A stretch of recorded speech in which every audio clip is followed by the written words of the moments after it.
Hello, artists and art bros. I'm back, like I never left.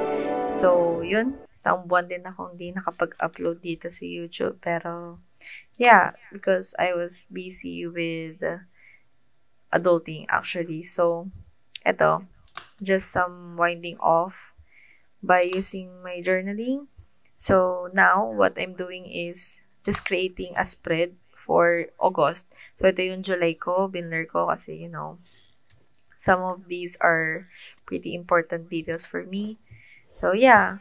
Papakita ko lang sa inyo kung paano ko mag-set up ng bujo ko. Or, well, it's not technically bullet journal, pero it's journaling. So, what I do here is just do some events dyan sa taas. Of course, the calendar that I printed from Jashi Corinne, from Jess.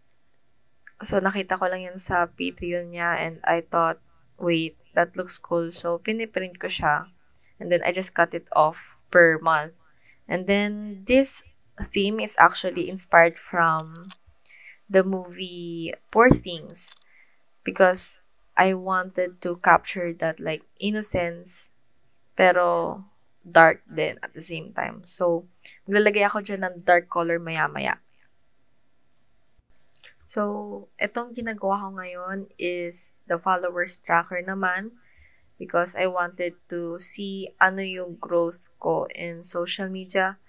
But, ngayon medyo nare-realize ko, the numbers don't really matter to me. Gusto ko lang mag-tracking. Parang tip ko lang, gano'n.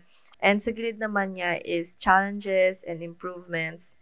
So, bago lang naman ko tong ginawa, like, per month, ano yung mga challenges kong na-overcome or hindi na-overcome kahit man lang parang na-improvean, ganyan.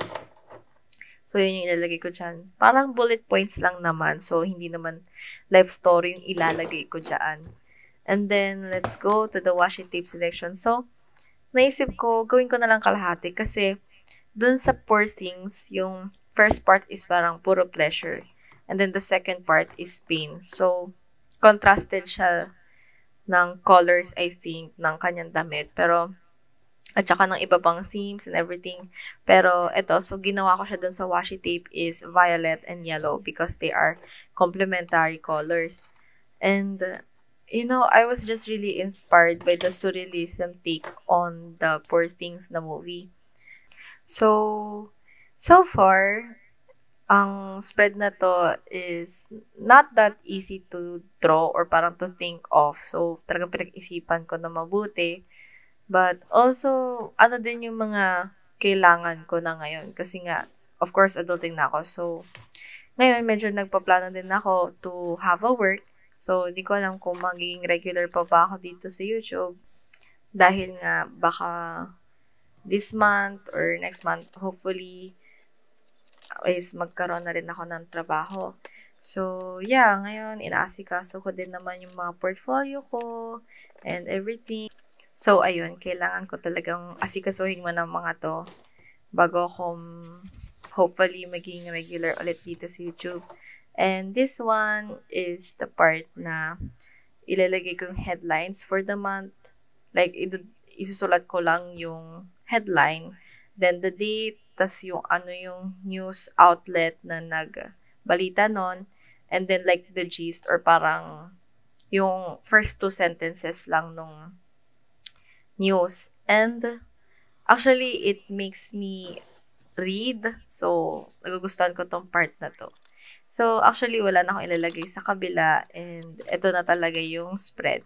So, yun na yung mga updates ko ngayon and I really hope that you enjoyed this video. So, if you do, please like and subscribe and comment down if you want to request more journaling sheets. So, yeah. Thank you for watching. I hope you enjoyed this video. Bye-bye!